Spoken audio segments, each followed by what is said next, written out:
Okay, folks, let me pick up where we left off on our muscle talk that we had on our other video just previous to this. Let me just sort of recap a little bit. We know that what happens is the signal initially for muscle action originates in what we call the motor cortex in the brain. And we'll talk a little bit more about where that motor cortex is, exactly where it's located in the brain when we get to our next section, the neurology section. And what happens is at that point, once those cell bodies are stimulated in that motor cortex, the signal starts to go down an axon, and that's that long string that extends from the cell body, the nerve cell body, that could go many feet. What it does, it goes down to the spinal cord and actually crosses in the brain from the, if it's on the right side of the left side of the to the right, goes down the spinal cord and then exits, like we talked about last time, out one of those spinal nerves. It comes out between those gaps on the sides of the vertebrae. And as a result, then that nerve, which actually has a bundle of a number of different axons or nerve fibers within it, heads towards its final destination. When it finally gets to that final destination and that signal finally gets down to that motor end plate, that area where the end of the nerve comes very close to the sarcolemma, or the muscle cell membrane, with that synaptic gutter and that synaptic cleft like we talked about last time. When that signal finally gets down to that axon, that nerve terminal at the very end of the nerve, it triggers a release of chemicals such as calcium, which actually causes the acetylcholine in those small little vesicles that are at the end of that nerve terminal to be released. That acetylcholine then migrates its way across that synaptic cleft and attaches to receptors, acetylcholine receptors, along the course of the synaptic gutter. And as a result, what that does is that starts, if there's enough of a stimulus, enough of a signal, that stimulates what we call an action potential, which we discussed briefly on our last video. This action potential starts to send this electrical signal along the whole sarcolemma. Okay, and that's where we're at right now. We also should mention before I head on that what will happen at that point as well is to prevent re-excitation by the acetylcholine, that what happens is that cholinesterase, that enzyme like we talked about in our last video, actually deactivates and breaks down the acetylcholine and takes the choline and moves it back into the nerve terminal so more acetylcholine can be made. It's sort of like a, very green, if you want to talk about that way. We're reusing materials, repurposing that choline to make more acetylcholine in the axon terminal that can be used for more muscle contraction. However, then now we have to think about what really happens with that sarcomere itself. As that signal starts to go down the sarcolemma, the membrane, we talked last time that there are various cisternae, or at the ends of the sarcolemma, that contain a lot of things. And a lot of these things, one of the more important things it has in there is calcium. We talked about how the calcium, and I mentioned this in our last video, that calcium we always talk about as being so important in regards to bone strength, but actually we use the calcium a lot more for muscle contraction. What happens is the calcium that's contained in vats, in these cisternae, which are in the sarcolemma, are released. Okay, and that gets us to where we talked about with our actin and myosin. Remember we talked last time, and let me just go to the first slide here, and they'll probably get us back to where we were before. Remember we talked about actin and myosin. Actin is a very thin filament. It goes from one Z band to across to where it interdigitates or overlaps with the myosin. We know that that myosin is then attached in the middle of the sarcomere. So basically that's where it anchors to the center of the cell. On the sides of the myosin, we know there are small little paddle-like structures that will actually sort of grab the actin and move it and pull it, which actually causes an interdigitation and overlapping of the filaments more and more and more. However, that's prevented by the fact that we have troponin and tropomyosin that really sort of block that for the time being. Okay, what happens is the calcium then will actually unloose this. It sort of like is the grease that lets things happen. It stops that. It stops the limitation or the prevention of the actin and tropomyosin from interacting and allows that interaction to occur. And that's where we get what's called the sliding filament theory of Huxley. And what we happen is the way that the muscle contracts and the way that that sarcomere gets shorter is because now the myosin filaments pull the actin filaments by these little paddles towards the center of the sarcomere, and by doing that, it causes a shortening of the length of the overall sarcomere, which then is what we see as muscle contraction. Those Z discs, where the actin is attached to on both ends of the sarcomere, gets closer, brings in closer, so it shortens the sarcomere, and the sum of the shortened sarcomere means that the muscle is shorter.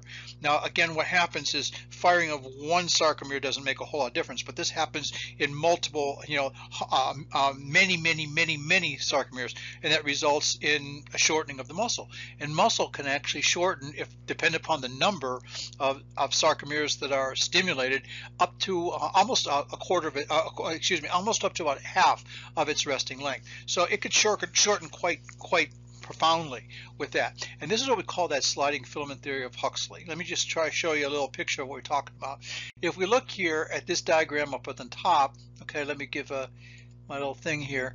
And if we look at this diagram up in here, what we see is here's my actin filament. Here's an actin filament here, actin filament here, actin filament here, and stuff like that. And then what happens is we have that actin filament,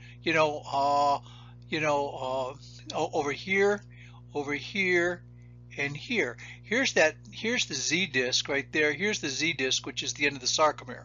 What happens is this area right in here is the myosin. This is the myosin right here, and it's attached right here at that center anchor, that M line that we talked about in our last diagram.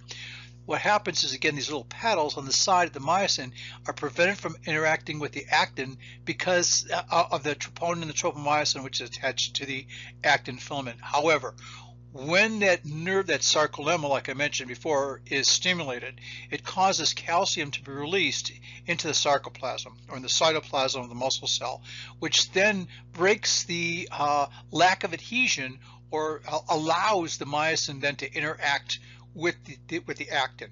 As a result, what happens is the myosin pulls the actin, so this part of the myosin will pull the actin this way, and this part of the myosin will pull this part of the actin this way.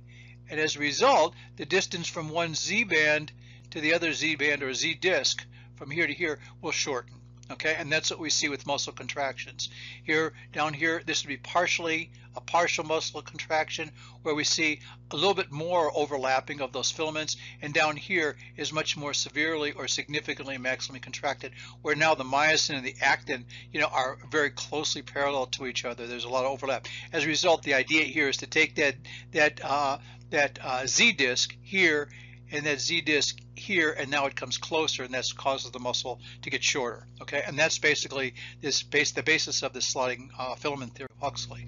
This is just another diagram that shows the same thing. It probably should have been done the other way.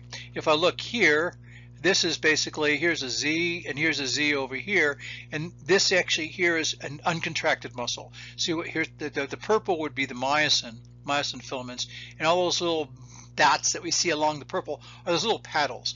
Here's the actin filament right here with all the troponin and the tropomyosin sort of intertwined on it, which by being active doesn't allow the interaction between these little paddles and the actin filament. However, when the calcium is released, it allows these little paddles, you can see a little paddle right there, little paddle right there, like there. What they do, it allows them to interact, and it pulls the actin filament. And by pulling the actin filament, it pulls the actin filament this way. So it pulls the actin filament here this way. And as a result, if I look at my Z right here, and I look at my Z right here, they get shorter. They get pulls this way, gets pulled this way, and thereby muscle gets shorter. That sarcomere gets shorter. And that's the whole purpose, or the whole basis, is what happens with this muscle contraction, why the muscle cell is able to contract, that contractility of it. So basically, here's resting, like I mentioned before, where there's overlap, but not a whole lot. And again, we know that my myosin is banded together here at the center of the sarcomere right here. The Z disc is out here. Then if we look up in here, here's my Here's my resting, okay, or down on the bottom, and the top is my contracted. And you can see how much more overlapping there is of the actin and myosin. So here's an overlapping of the actin and myosin, all this area in here, which is a lot more than we see down in here. And that's what makes that whole muscle sarcomere, that muscle cell, get shorter in length, okay? So basically, we know that the neurotransmitter, which is acetylcholine, and I think I would definitely remember that, okay, is released from the end of the nerve into the neuromuscular junction. As a summary again, if there's enough acetylcholine that's put in there, okay, enough of this neurotransmitter to reach that threshold, what happens is the whole muscle cell will contract. It's called an all or none principle, and that's an important principle that we have to talk about. All or none principle. We can't. What it means is muscle cell either contracts or it doesn't. Not, it's either complete contraction or no contraction at all. Okay.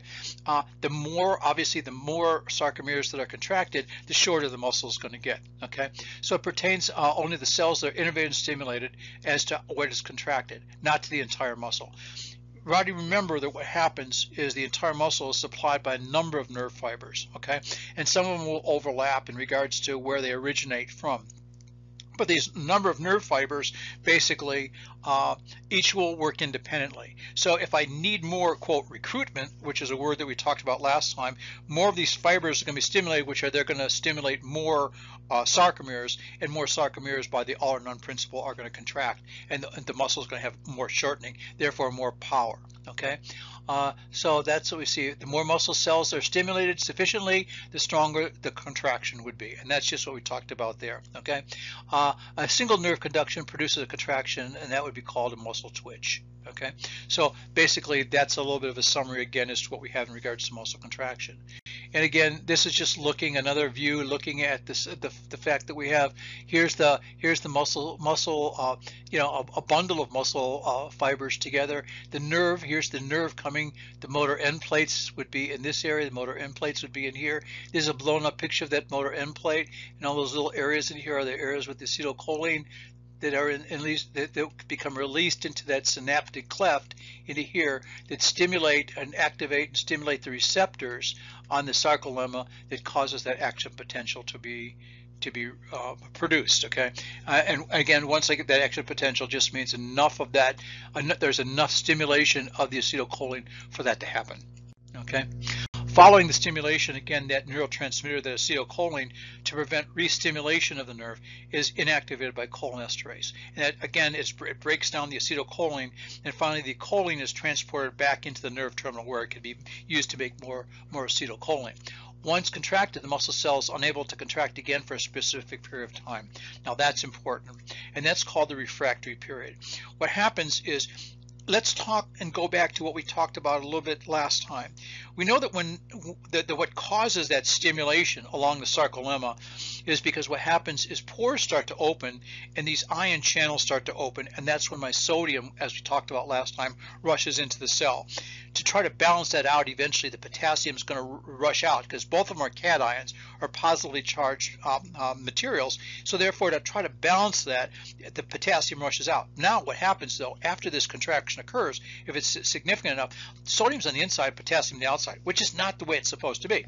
So we have to actually have some type of a pump, which is more active transport, to be able to transport the sodium back outside the cell and the potassium back to the inside of the cell, which means that there's a period of time where that muscle's not quite right, and that's what we call the refractory period. It's during this refractory period that the muscle can't be re-stimulated. It's a very short period of time, but it's called the refractory period. No further stimulation during this refractory period will result in a contraction. Why? Because I don't have the ability, if the sodium is not on the outside, the potassium is not pumped back to the inside, I can't have that transfer to occur, which actually started what that electrical stimulus would be. I hope you understand what that means.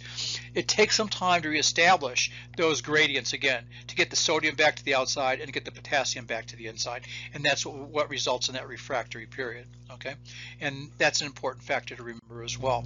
So let's just go over this again, because I think it's quite important to be able to understand this and to recognize this. First of all, that neurotransmitter, acetylcholine, let's we all know that how it comes from the brain and goes down to the nerve terminal, and the acetylcholine is released. And we'll talk more about that when we talk about the neurological system as well in about a week. Okay, so let me just start with this. The neurotransmitter, the acetylcholine, after that stimulus reaches the nerve terminal, is released into that neuromuscular junction or that synaptic cleft. This, if it's sufficient enough, causes depolarization of the sarcolemma, and if it causes what's called an action potential. And that action potential is just this electrical signal that is transmitted all the way down that sarcolemma to the entire muscle, the sarcomere itself. What happens, we get down to those T tubules. We talked about that just briefly a few minutes ago. And those T tubules have cisternae in it. And these cisternae are the areas where we have a lot of calcium. Once we stimulate the sarcolemma going down the T tubules, these terminal cisternae, which are next to the T tubules, which are down the ends of the sarcomere, open the calcium gates, allow the calcium to be released into the sarcoplasm. That calcium then binds with the troponin, which allows then the myosin to start to pull on the actin. Okay, it causes the calcium, when it binds the troponin, causes the shape in the tropomyosin troponin, and as a result, that allows the myosin binding sites on the actin to be uncovered, and the myosin then pulls that actin, which shortens from one Z disc to the other Z disc, shortens the distance between the two, and that's a muscle contraction. Okay, hopefully you're able to follow all that, and I could always answer questions if you don't quite understand that, but that's how muscle contraction basically occurs. Okay, if I go through this sort of sequentially, and again, I keep on going over this and harping it because, again, I know that on an examination I'm going to have to ask some questions. Let's just go these sequentially. 1, nerve impulse arrives at the axon terminal of the motor neuron and triggers the release of acetylcholine. We know that. We've talked about that probably 15 times already. And there's the acetylcholine right here being released into that synaptic cleft, and that which is made between the nerve terminal and that synaptic gutter. Acetylcholine diffuses across the synaptic cleft and binds to its receptors on the motor end plate and triggers a muscle action potential. So along that area of that sarcolemma here in that synaptic cleft are acetylcholine receptors. The acetylcholine gets there, causes a receptor, and that causes a stimulation. Okay, the acetylcholinesterase in the synaptic cleft destroys acetylcholine, so another muscle action potential does not arise. Okay, unless more acetylcholine is released from the end of the nerve into that synaptic cleft. What this does is it triggers this action of an action potential. Okay, and that action potential is that electrical signal. The muscle action potential travels along the T tubules and opens calcium release channels in the sarcoplasmic reticulum. Okay, the sarcoplasmic reticulum membrane, which allows the calcium ions to flood into the sarcoplasm. So basically, as that action potential goes along the sarcolemma, that muscle cell membrane, it triggers the release from these terminal cisternae, which are these vats that contain the calcium. It triggers the release of the calcium into the sarcoplasm, so now it starts to fill the sarcoplasm. Okay, the calcium binds the troponin on the thin filament or the actin, exposing the binding sites for myosin. So now those little paddles on the myosin can start to pull on the actin as that happens. Contraction power strokes uses ATP, which is energy, which is stored on the tropomyosin, and the myosin heads bind to the actin, and what they do is they keep on grabbing and release, grabbing and release. I like pulling hand over a rope. And if you have two people at two ends of a rope and you want to pull one person close to, say, you tie the rope around somebody's waist. Here's an example, and please don't get arrested if you try this, but if you took a rope and tied it around somebody's waist and you put them across the room and you grab that rope at the other end of the room, how do you bring that person to you? You take your one hand, put it forward on the rope, and you pull. Then you take your next hand, your other hand, put it forward in the rope and pull. Then you take and you keep on overlapping your hands and pulling. And that's what the myosin does to the actin. It pulls it like a rope along that whole length, and that's what causes this shortening from one Z disc to the other Z disc, and more overlapping or overdigitation digitization of the actin and myosin filaments. Okay, the calcium release channels in the sarcoplasmic reticulum close, and the calcium actively transports the use active transport pumps use ATP to restore the low level of calcium ions in the sarcoplasm. So that's trying to get the calcium balance back, and the troponin tropomyosin complex slides back into position where it blocks the myosin. So once this contraction occurs, we have to pump that calcium back into those terminal cisternae, which then requires energy as well. So now the calcium floods in there, it takes away that blockage of the myosin pulling on the actin. That occurs, but then what happens is then with the calcium, when that occurs with the contraction, then the calcium is pumped back into the terminal cisternae. Therefore, now these binding sites become blocked again, and allows the actin and the myosin to slide back to their original length. Okay, and that's what happens with a muscle contraction. Pretty basic. Okay. Muscle contraction. Certainly, the ATP on the myosin supplies energy for activating the actin binding sites between the actin and the myosin, and ATP, which is adenosine triphosphate, releases one of the phosphates, and the release of the phosphate is what actually provides the energy. If you've had basic biology, you realize that what happens is ATP is a high energy compound because it has three phosphates bound to this adenosine. Okay, by releasing of one of the phosphates, it also releases energy. The problem is now the ATP then is converted to ADP, adenosine diphosphate, because it's lost one of those as it's provided the energy. And when the energy is provided, the myosin heads attached to the actin results in that power stroke, or that pulling of that rope and pulling the actin closer over the myosin. The actin filaments are pulled more towards the center, where the myosin is attached in the center of the sarcomere. The ADP detaches. New ATP binds to the myosin heads, causing the detachment to actin. Myosin then become reactivated. So that's that power stroke, one stroke after another. Okay, and it continues as long as there's high calcium ions in the sarcoplasm. Now we talked just a few minutes ago about what happens is then I have to take that calcium from the sarcoplasm and put it back using energy back into those terminal cisternae.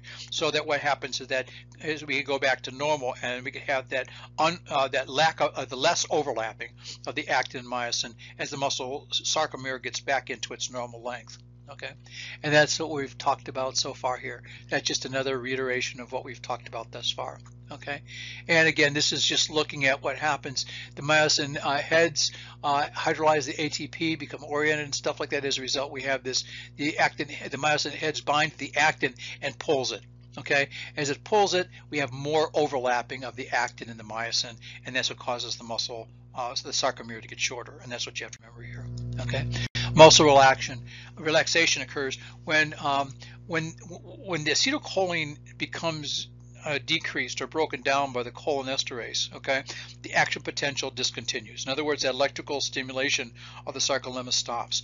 So as a result, at that point, the muscle contraction will stop. Okay, and again, that's at the point also where the terminal cisternae are reestablished with their levels of calcium, as the calcium gets pumped back into those terminal cisternae and put into those vats where it could be reused again. Okay, don't worry about how it's held in the cisternae, but we'll talk about that's not really important for the level that we need to talk about.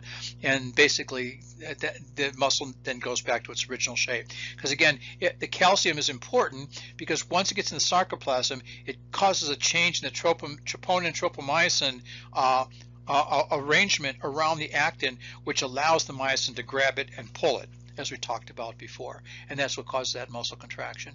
And that's pretty much what we talked about. That just shows it again. Okay, muscle relaxation. Again, what happens is after that muscle contracts, we see it here in this contraction period, right, through here, has this relaxation period. And this relaxation period, again, has that period of time where the muscle now goes back to its normal length, where I have a reestablishment of my potassium and sodium gradients on the inside and the outside of the cell, and the calcium is pumped back in those terminal cisternae. Why? So we could do it all over again, just like I've repeated this over and over and over again over the last couple of minutes in regards to how muscle contraction does occur. Okay. A little bit about muscle metabolism. Again, ATP is an absolute requirement, okay? And that's what you have to remember, that ATP lets things happen. I need energy to be able to make things happen. So the ATP is important. Also, creatine phosphate. Creatine phosphate is also part of that energy system that will provide muscle energy as well, okay? And what happens is that's why you see muscle builders, one of the supplements they sometimes take is creatine, and the creatine is basically another energy source that we do have for muscle contraction. Glycolysis just means taking the glucose as a nutrient and breaking it down to be able to make ATP. Now, when we talk about aerobic or anaerobic metabolism, okay, which follows this glycolysis, once I take the glucose and start to break it down, it goes through this this cycle where what happens is now the C6H12O6 glucose is actually going to end up being broken down to H2O, water, and CO2, carbon dioxide. But what happens is, what in the process of how this happens, it depends upon if I have oxygen present or if I don't have oxygen present. If I have oxygen present, okay, which is what we call aerobic metabolism down in here, I have a very high yield of ATP, okay? If I have anaerobic metabolism, okay, where there's not much oxygen, what happens is I can't take, when I start to go through this first breaking down of the glucose, I can't make a lot of energy. And this is called the glycolytic lactic acid pathway. And what happens is at this point I have a very low oxygen yield, only like about 2 ATP per unit of glucose, where down here on my aerobic metabolism might get to, about 30, 36, 38 ATP per unit of glucose. So therefore the importance is I'm able to provide a heck of a lot more energy in high oxygen environments as compared to where I'm a lot less energy in low oxygen environments, okay? People, when they do aerobics, the idea is long, slow, sustained activity teaches the body how to utilize the oxygen a lot better. And as a result, what happens is it builds up their ability to be able to transport and to remove oxygen. And why is that important? To make more energy, okay, as compared to anaerobic metabolism. So the whole thing here is basically we're wanting to really think that the aerobic metabolism is much more important, much more beneficial, because it does have a significantly higher ATP yield. And what I mean by ATP yield, energy yield, higher energy that's produced by the aerobic metabolism, okay? And that just goes to the little thing, you don't have to worry about that. I won't ask you to reproduce that. Okay, same thing happens here. If it turns out that that the glucose is broken down, and basically with lower levels of oxygen, one of the products that we have here is lactic acid. And lactic acid is basically a byproduct of the breakdown of glucose, and basically in that case, that's what builds up a lot of times in muscle. I take stretching after exercise, says sort of like that people will say, well, actually sort of squeeze some of the lactic acid. And what happens, we find people with with oxygen debt, the lactic acid levels in the blood go up, which decreases the pH in the blood. The pH in the blood goes down, okay, and the pH is basically the acidity of the blood. So if the pH is low, it means the blood is more acid. If the pH is high, it means that blood is more basic. So basically this lactic acid is not the way we really want to go, and that's by low energy or low oxygen, low ability to produce ATP. Okay. So in conditions of lack of oxygen or anaerobic conditions with an oxygen debt, lactic acid, like I mentioned, is a byproduct and accumulates, which does cause muscle cramping, muscle soreness, and stuff like that. And we have depleted fuel sources much faster. In other words, if I have 1 unit of glucose, it's only making a couple units of ATP, as compared to 1 unit of glucose, which is making 36 to 38 ATP. Which is the best? Okay, it's obviously going to be using the oxygen source, the aerobic type exercise. So as a result, in anaerobic activities, one of the things that occurs a lot more commonly and much more readily is muscle fatigue. So if we look down here, muscle fatigue is one of those problems that we see with anaerobic type of activity.